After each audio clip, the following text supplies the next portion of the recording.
नमस्कार। दिल्ली में और दिल्ली सहित पूरे देश में ओमिक्रॉन जो वायरस है, कोविड का वेरिएंट है, उसका ग्राफ लगातार बढ़ रहा है, उसके केसेस की संख्या लगातार बढ़ रही है।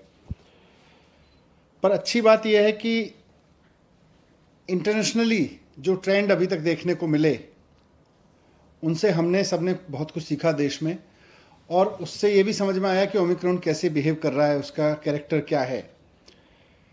तो इससे नुकसान ज़्यादा नहीं हो रहा, ये वही ट्रेंड शो कर रहा है जैसा ओमिक्रॉन ने दुनिया के और देशों में शो किया है।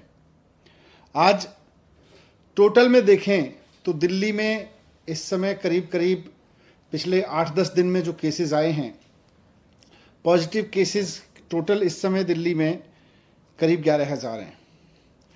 अब उन 11,000 में से हॉस्पिटल में देखें तो करीब 350 केसेस हैं।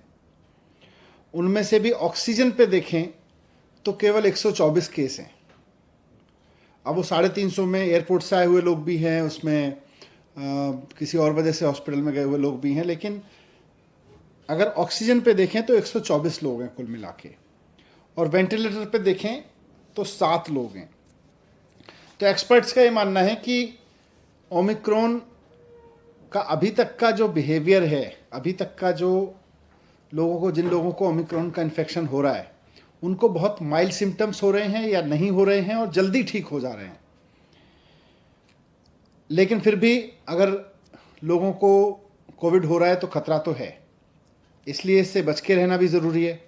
और बच के रहने का सबसे बढ़िया तरीका है कि हम पूरी तरह से सेफ्टी रखें, हमेशा मास्क लगाएं बाहर निकलें तो, और जब भी भीड़ भाड़ में रहें तो मास्क लगा के रहें। होम आइसोलेशन इसका सबसे बढ़िया सॉल्यूशन है कि अगर किसी को कोविड हो जाता है और कोई सिम्टम नहीं है तो सारे एक्सपर्ट्स का ये मानना है कि होम आइसोलेशन ही रहना चाहिए। हॉस्पिटल केवल तभी जाएं जब आपकी ऑक्सीजन लेवल लगातार डिप हो रही हो या आपको कोई परेशानी हो, तो आज भी एक्सपर्ट्स ने यही बात दोहराई। लेकिन बढ़ते हुए केसेस को देखते हुए सरकार भी इस बात को लेकर चिंतित है कि ये बहुत तेज़ी से ना फैले, इसको जितना नियंत्रित किए जा सके, क्योंकि इसकी कोई डायरेक्ट दवाई तो है नहीं, तो इसको जितना हम नियंत्रित कर सकें, इसके बढ़ने की स्पीड को जितना हम नियंत्रित कर सकें, उतना हम इसको ठीक से मैनेज कर सकते हैं।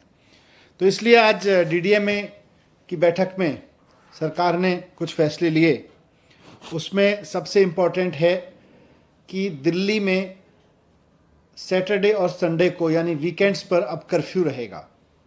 तो लोगों से अपील है कि कर्फ्यू के दौरान बाहर ना निकलें, बहुत ज़रूरी होने पर हॉस्पिटल या कोई बहुत एसेंशियल ज़रूरत पर ही बाहर निकलें, लेकिन सैटरडे संडे को कर्फ्यू का पालन करें, घर में रहें, वर्क फ्रॉम होम करें या परिवार के साथ बैठें। दूसरा, केसेस ना बढ़ें, इसलिए ये भी फैसला लिया गया कि जितने भी गवर्नमेंट ऑफिसेज हैं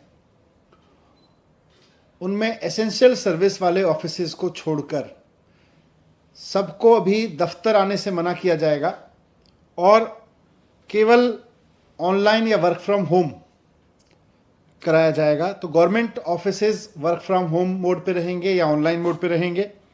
प्राइवेट ऑफिसेज को 50% अलाउ किया जाएगा, वो 50% कैपेसिटी ऑफलाइन रखें और 50% ऑनलाइन या वर्क फ्रॉम होम रखें।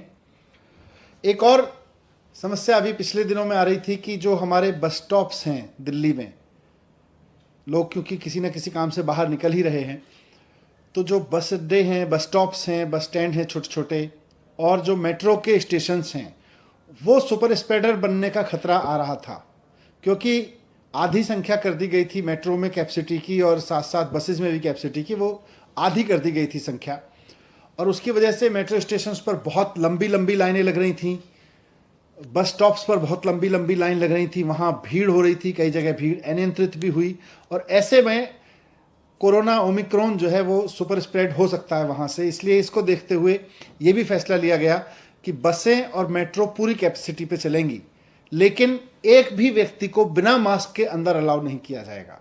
तो अगर आप बस में जा रहे हैं या मेट्रो में जा रहे हैं तो बिना मास्क के आपको किसी भी कीमत पर अलाउ नहीं किया जाएगा, ना सिर्फ चढ़ना बल्कि वहाँ यात्रा करना भी अलाउ नहीं होगा।